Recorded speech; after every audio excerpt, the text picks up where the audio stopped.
नमस्कार दोस्तों, क्या इंडिया की लीडिंग फिल्म इंडस्ट्री बॉलीवुड खत्म हो रहा है? बॉलीवुड खत्म हो रहा है क्योंकि साउथ की इंडस्ट्री बॉलीवुड को पीछे छोड़ बहुत आगे निकल रही है। रीजनल सिनेमा अब रीजनल नहीं रहा, पूरे देश में पॉपुलर हो रहा है। So is this the end of Bollywood? Bollywood का कंटेंट बड़ा हो ना हो, लेकिन यहाँ के लोगों का ईगो सबसे बड़ा होता है। आपको पता है 10 में से 8 फिल्में जो बॉलीवुड में अनाउंस की गई थी पिछले साल, वो हमेशा के लिए बंद कर दी गई हैं। Firstly let me tell you, Bollywood real नहीं है। ये सब देखकर ऐसा लगता है कि मानो बॉलीवुड फिल्म को लेकर लोगों में कोई एक्साइटमेंट ही बाकी नहीं रह गया है। आज के जमाने में जहाँ पर बॉलीवुड मूवीज इतनी नहीं चल रही है, वहाँ पे ये south Indian movies KGF type के इतना कैसे चल रहे हैं? क्या सीक्रेट है इनके ब्लॉकबस्टर रिकॉर्ड्स तोड़ने के पीछे? खत्म। फाइनेंशियली देखा जाए तो पिछले 3 सालों में बॉलीवुड की लीडिंग प्रोड्यूसर्स ने हजारों करोड़ों की लॉस का सामना किया है। स्पेशली हर एक मूवी में 100 करोड़ चार्ज करने वाला अक्षय कुमार की बैक टू बैक सभी फ्लॉप मूवीज ने बड़े बड़े प्रोड्यूसर्स के पॉकेट में लिटरली छेद कर दिया है। रिसेंटली ईद में रिलीज होने वाली 300 करोड़ की बड़े मियां छोटे मियां ने ओवरऑल इंडियन बॉक्स ऑफिस पे प्रोड्यूसर को सिर्फ और सिर्फ 72 करोड़ कमा के दिया है। उससे मेरा क्या फायदा? और इस कलेक्शन से प्रोड्यूसर को इतना बड़ा धक्का मिला है कि उन्हें आने वाले लॉस का सामना करने के लिए उन्हें अपने कुछ प्रॉपर्टीज को गिरवी रखना पड़ा है। ओके, कोई बात नहीं, हमारे अक्षय पाजी जरूर कम बैक करेंगे। टॉपिक पे वापस आते हैं, स्टार्टिंग विद साल 2021। आफ्टर कोविड थिएटर ओपन होना चालू ही हुआ था और उस टाइम में बॉलीवुड की ज्यादातर मूवीज बहुत ज्यादा बेकार परफॉर्म कर रहा था। स्पेशली भाईजान की राधे और 83 जैसे मूवीज इंडियन बॉक्स ऑफिस पे बहुत ही ज्यादा बुरी तरीके से पिट गई थी। और बाकी दिवाली में सूर्यवंशी के अलावा ऐसा कोई भी पिक्चर नहीं था जो बॉलीवुड का मेन चेहरा बन सके। हाँ ठीक है, हम मान लेते हैं कि कोविड का टाइम था इसलिए पिक्चरें नहीं चल पा रहा था, मगर उसी साल 2021 में हम साउथ इंडस्ट्री की तरफ थोड़ा सा नजर घुमाए तो तमिल इंडस्ट्री में मास्टर अन्ना थे, तेलुगु इंडस्ट्री में अकेले पुष्पा ने हिंदी मार्केट में अकेले विदाउट प्रमोशन 100 करोड़ का बिजनेस किया था 2021 में कोविड के टाइम पे। और जहां 2021 में बॉलीवुड के बड़ी बड़ी मूवीज 300 करोड़ का मार्क क्रॉस नहीं कर पा रहा था, एग्जैक्ट उसी टाइम में पुष्पा द राइज ने स्पाइडरमैन नो वे होम के साथ क्लैश करके 415 करोड़ का बिजनेस किया था। दिन साल 2022 मेरी रिसर्च के अकॉर्डिंग सन 2000 के बाद बॉलीवुड इंडस्ट्री की सबसे अनलकी ईयर साबित हुआ है in terms of box office, content, हर एक फैक्टर में बॉलीवुड लिटरली एक्सपोज हो चुका था। हर महीने 2-3 साउथ इंडियन मूवीज का रीमेक, एक के बाद एक बिलो मीडियोकर हीरोपंती जैसे घटिया मूवीज, तो दूसरी साइड में साल के शुरुआत में ही RRR और KGF 2 ने तहलका मचा दिया। जहां मिड 2022 में हम सब जानते हैं लाल सिंह चड्ढा मूवी को बॉयकॉट बॉलीवुड का सामना करना पड़ा था और लिटरली उस टाइम पीरियड के बाद बॉलीवुड एक सिंगल हिट के लिए तरस रहा था। जहां सरप्राइजिंगली कार्तिक आर्यन की भूल भुलैया 2 ने 250 करोड़ कमा के ओवरऑल बॉलीवुड इंडस्ट्री के लिए एक छोटा सा उम्मीद का किरण वापस लेकर आया था। मगर अक्षय कुमार, टाइगर श्रॉफ, आमिर खान, चाहत फतेह अली खान, सब के सब लिटरली तुम लोग नए हो तो सब्सक्राइब करो, अपने मूवीज के साथ मुंह के बल गिरता जा रहा था। बट कश्मीर फाइल जैसे अंडररेटेड मूवी, जिस मूवी को बॉलीवुड सपोर्ट भी नहीं कर रहा था, उस मूवी ने 350 करोड़ कमा के बॉलीवुड को एक अलग सपोर्ट प्रोवाइड किया। दिन भंसाली की गंगूबाई काठियावाड़ी ने जैसे तैसे 200-300 करोड़ का मार्क क्रॉस किया अपने कंटेंट के दम पे। बाकी में दृश्यम 2 और विक्रम वेदा जैसे बॉलीवुड मूवीज को बिल्कुल भी क्रेडिट नहीं देना चाहता, क्योंकि वो पिक्चर फ्लॉप हो या हिट हो कुछ भी फर्क नहीं पड़ता। रीजन आपको बताया, ये दोनों ही मूवी साउथ के किसी न किसी मूवीज का फ्रेम टू फ्रेम कॉपी था, जिसके बीच में ब्रह्मास्त्र अकेला मूवी था जो अपने कंटेंट के दम पे थैंकफुली 400 करोड़ का बजट रिकवर कर लिया था। बट अगेन मैं आपको याद दिला दूं, 2022 में बॉलीवुड की सबसे हाईएस्ट ग्रॉसिंग मूवी ब्रह्मास्त्र मूवी का 435 करोड़ कुछ साउथ मूवीज का सिर्फ 1 वीक का कलेक्शन था। आई रिपीट, सिर्फ 1 वीक का। काफी सारे एग्जांपल्स हैं, मैं बता नहीं सकता। KGF 2, RRR, Vikram, PS1, Kantara, beast, पता नहीं और कितने सारे एग्जांपल्स हैं। बेसिकली इन साउथ मूवीज ने मिलकर एक साथ इतना पैसा जनरेट किया है जिसका 30% जनरेट करने में भी बॉलीवुड असफल रहा है। देन इस वीडियो की सबसे इंटरेस्टिंग पार्ट की तरफ आगे बढ़े तो साल 2023 जो साल मेरे एक्सपीरियंस के अनुसार सिनेमा ऑफ द ईयर था, मगर SRK ने भले ही पठान के द्वारा 1000 करोड़ का स्टार्ट कर दिया था, बट उसके बाद बॉलीवुड का हाल अमरीश पुरी सर आपको बताएंगे। बताइए सर। बस हवा निकल गई।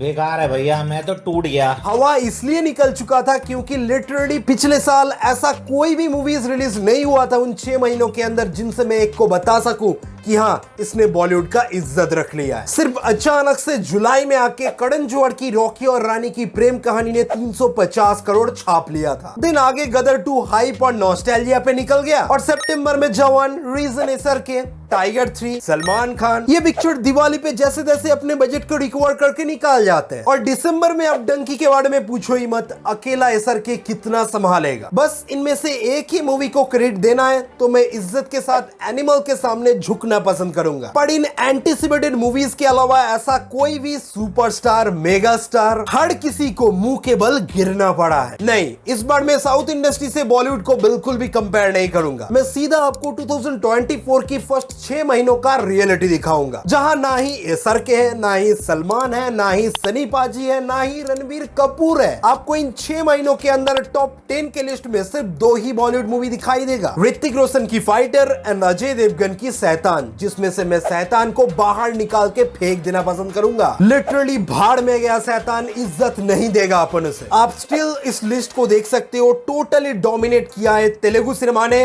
और मलयालम सिनेमा ने। सिर्फ एक बार सोच कर देखो आज के डेट में क्या हाल हो चुका है बॉलीवुड इंडस्ट्री का। मलयालम सिनेमा, जिस इंडस्ट्री को बॉलीवुड शायद कभी पूछता ही नहीं था, उस मलयालम जैसे एक छोटे फिल्म इंडस्ट्री ने बॉलीवुड से बेहतर कंटेंट बेस्ड मूवीज बना के बेहतर बॉक्स ऑफिस पे पैसा जनरेट करके स्टैंड आउट कर रहा है ओवरऑल इंडियन सिनेमा में। मेरे अकॉर्डिंग बॉलीवुड का ये सिचुएशन अगले 6 महीनों में बहुत ज्यादा बदल जाएगा, इसका कोई गारंटी में नहीं दे सकता। स्त्री 2, सिंघम 3, भूल भुलैया 3, इनसे कितना ही उम्मीद लगाया जा सकता है? 300 करोड़, 400 करोड़, 600 करोड़ और इससे ज्यादा होगा क्या? भाई मैं क्या बॉलीवुड की 600 करोड़ की 3 मूवीज का टोटल कलेक्शन की बात कर रहा हूं। कल्कि ने तो अकेले 4 दिनों में 500 करोड़ छापा है। दिन जब पुष्पा 2 आएगा, देवरा आएगा, गोट आएगा, कंगुबा आएगा, बाकी बहुत कुछ है भाई। रजनीकांत की वेत्रिया आएगा, रामचरण की गेम चेंजर आएगा, चियान विक्रम की थंगलान आएगा। तो सोच कर देखो इन बॉलीवुड की 3-4 मूवीज का कलेक्शन कहां रह जाएगा भाई। पुष्पा 2 तो अकेले खा जाएगा सबको। बहुत टफ सिचुएशन है गुरु। ऐसे ही चलता रहा तो बॉलीवुड में एसर के, सलमान और रणबीर जाने के बाद बॉलीवुड का हाल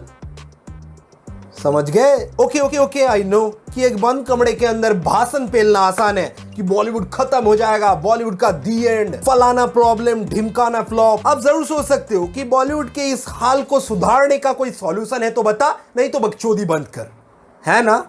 आप यही सोच रहे हो, है ना? देखो भाई, मैं कोई फिल्म इंडस्ट्री का प्रेसिडेंट नहीं हूं, मुझे घंटा फिल्म इंडस्ट्री के बारे में कुछ भी नहीं पता, पर इतने दिनों से पिक्चरें देखते आ रहा हूं, अपने इस छोटे से दिमाग में इतना तो जनरल नॉलेज है, फिल्मों के बारे में इतना तो आइडिया हो चुका है कि किस तरीके की फिल्में इस टाइम में चल रही है, किस तरीके की नहीं चल रही है, कौन से एक्टर को किस तरीके की मूवीज करना चाहिए तभी वो चल पाएगा, कौन से एक्टर को किस तरीके की मूवीज बिल्कुल भी नहीं साइन करना चाहिए। और बॉलीवुड इंडस्ट्री के अलग अलग लोगों के पैर में ये जो जाल फंस चुका है, उस जाल को कैसे छुड़ाना है, उसका एक सॉल्यूशन मैं आपको बता सकता हूं। बहुत ही सिंपल सॉल्यूशन है, प्लीज अब एंड तक देखो, आपको मजा आ जाएगा। नंबर 1, स्टार्स के नाम पे मूवीज बेचना बंद करो। अच्छा कंटेंट है तो बनाओ, नहीं तो भाड़ में जाओ। इस सोशल मीडिया के जमाने में स्टार्स का अब वो वैल्यू नहीं रहा जिनको लोग आंख बंद करके भरोसा करते हैं। शॉर्ट टर्म एक फैन बेस के दौरान एक लिमिट तक ही आपको सपोर्ट मिलेगा, बाकी आपको कोई भी भाव नहीं देने वाला। और जब फैन से उनका साथ ना दे तो कुछ साल के लिए अक्षय कुमार जैसे एक्टर को अंडरग्राउंड हो जाना चाहिए। 3-4 साल के लिए आप अंडरग्राउंड तो होकर देखिए, तब देखते हैं आपके पिक्चर कैसे नहीं चलता। Number 2, average family drama, low budget love story movies theatres के अंदर रिलीज करना बंद कर दो। अगर उस typical love story drama, family drama में कुछ यूनिक कंटेंट है तो ही थिएटर में रिलीज करो, नहीं तो ओटीटी बहुत अच्छा ऑप्शन है। एग्जाम्पल, रिसेंटली बैड न्यूज चल तो रहा है मगर उस लेवल पे नहीं, पर उसी पॉइंट पे भूल भुलैया जैसे पिक्चर बहुत ज्यादा चलेगी। पॉइंट नंबर 3, रीमेक्स का चुतियापा बंद करो। और हाँ, आप अजय देवगन नहीं हो, हर कोई अजय देवगन नहीं हो सकता, वो उनका बहुत पुराना धंधा है, वो स्ट्रैटेजी जानते हैं, हर कोई उनके स्ट्रैटेजी को ब्रेक नहीं कर सकता। एग्जाम्पल, सरफिरा। बाकी आपको पता है इस इंटरनेट के जमाने में डुप्लीकेट चीजें किसी को देखना पसंद नहीं है। अगर मैं इस वीडियो में बादल और पीजे का सेम टू सेम कॉपी करने लग जाऊं तो आप देखोगे? ऑनेस्टली बताना। पॉइंट नंबर 4, सिर्फ बजट बढ़ा देने से पिक्चर बड़ा नहीं हो जाता। 16 करोड़ की कांतारा ने 450 करोड़ का कलेक्शन किया था। और आपको ये तो जरूर पता होगा कि ब्रह्मास्त्र जैसे unique content based movies 400 crore खर्च करके 450 करोड़ भी नहीं कमा पाया था, पर फिर भी लोगों ने मूवी को अप्रिशिएट किया है। तो इस फैक्टर में आप क्या सॉल्यूशन देना चाहोगे? कुछ समझ में नहीं आ रहा है ना आपको? भाई केस लिया है, बताएगा आपको। आपने जरूर सुना होगा, स्पाइडरमैन मूवीज देखा है तो कि बड़ी ताकत के साथ बड़ी जिम्मेदारी भी आती है। सो जिनके पास ऑलरेडी ताकत है उनको बड़ी जिम्मेदारी प्रोवाइड करो।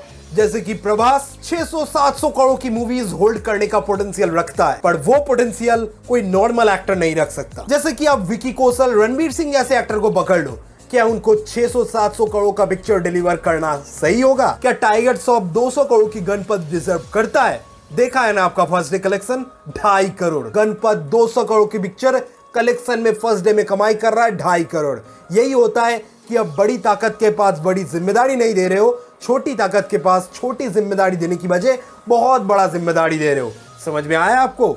जरूर आपको कुछ भी समझ में नहीं आया होगा, मैं बताता हूं क्लियरली आपको क्या समझना है। थोड़ा ज्यादा ही बक दिया मैंने। मेरा सिंपल कहने का मतलब यही था कि 200 करोड़ आप टाइगर श्रॉफ जैसे गणपत मूवी पे क्यों खर्च कर रहे हो? आप वही 200 करोड़ एक female centric movie Alia Bhatt के ऊपर खर्च कर सकते हो, क्योंकि वहां पर प्रॉफिट पक्का है, क्योंकि ऑडियंस को बताया कि किसका पिक्चर देखना चाहिए, किसके पिक्चर के अंदर पोटेंशियल ज्यादा है, वो उसके पास जाएगा, ना कि टाइगर श्रॉफ के पास। Example back to back Tiger Shroff के फ्लॉप मूवीज और आलिया भट्ट की गंगूवा काठियावाड़ी का सक्सेस। खैर मैं भी बेवकूफ इंसान, कहां आलिया भट्ट और कहां टाइगर श्रॉफ। ओके, मेरी बात आपको हजम नहीं हो सकता है कि तू एक हीरो के साथ हीरोइन को कैसे कंपेयर कर रहा है। क्या स्त्री 2 का हाइप आपने नहीं देखा है? देख लो, मूवी कितना पैसा कमाएगा वो भी देख लेना। पॉइंट नंबर 5, इंडस्ट्री में बड़े बड़े काम करने वाले आर्टिस्ट को अपने ईगो को झांट के बाल बराबर बेचकर डस्टबिन में फेंक देना चाहिए। देन उसके बाद एक बार गंगा स्नान जरूर बनता है, फिर सब लोग एक दूसरे को सपोर्ट करके मिलजुल कर काम करो, जैसे तेलुगु और तमिल सिनेमा हमेशा से करता आ रहा है। अजय सर के और अमिताभ बच्चन जैसे बड़े बड़े स्टार साउथ के साथ कोलैबोरेट करके सक्सेस अचीव कर रहे हैं, तो आपको क्या दिक्कत है? बताइए जॉन अब्राहम सर, आपको क्या दिक्कत है? Aamir Khan sir, mister perfectionist, please south के साथ कम बैक कर लीजिए, कोलैबोरेट कर लीजिए, कम बैक हो जाए। एक साथ काम करो यार, इंडियन सिनेमा है, कोई मार्वल डीसी थोड़ी है कि आप मार्वल पे हो तो डीसी पे काम नहीं कर सकते और आप डीसी पे हो तो मार्वल पे काम नहीं कर सकते। ऐसा कोई भी रूल है क्या? तो क्या दिक्कत है भाई? चिल करो भाई, एक साथ फिल्में बनाओ, पैसा कमाओ, हम भी खुश है, आप भी खुश है, इंडस्ट्री भी खुश है। आई होप मैंने नमस्कार दोस्तों कह के धूप राठी की तरह जैसे वीडियो को स्टार्ट किया था वैसे वीडियो को एंड नहीं करूंगा। मिलते हैं नेक्स्ट वीडियो में। जय हिंद, जय भारत, वंदे मातरम, bye bye, take care, Tata.